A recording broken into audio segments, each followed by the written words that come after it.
Cześć, chciałem pokazać Tobie, jak ustawić intensywność oświetlenia deski rozdzielczej w Toyocie Avensis T25.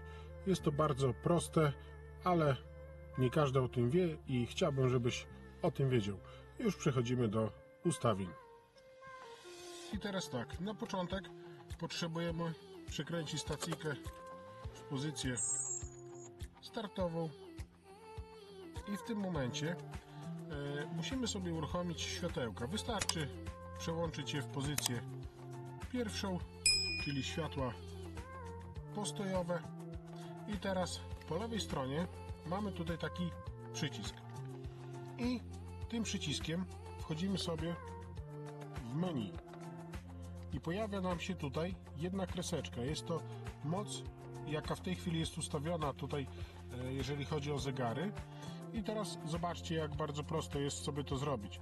Wchodzimy, przytrzymujemy i mamy pełną moc, średnie, słabsze i najsłabsze.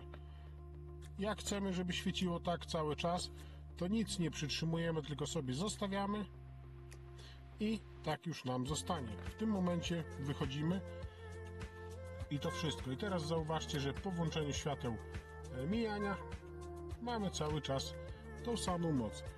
Można to robić w trakcie jazdy jak najbardziej, ale nikomu nie polecam ze względów na bezpieczeństwo. Tak sobie najlepiej jest zatrzymać się wieczorkiem, dopasować, bo wiem, że dla niektórych osób świeci to zdecydowanie za mocno, dla innych za słabo, no i nie każdy wie, że akurat jest taka możliwość, dlatego pamiętajcie, lewym przyciskiem wchodzimy w menu, mamy pełną moc, wyżej, słabiej, no i praktycznie przyciemnione są.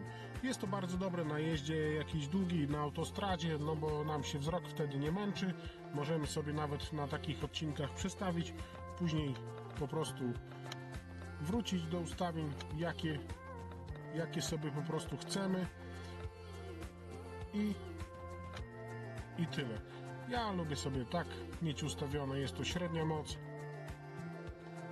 W tej chwili po prostu wychodzimy i to wszystko. Nic nie trzeba więcej robić, także dzięki za oglądanie i do następnego. Hej!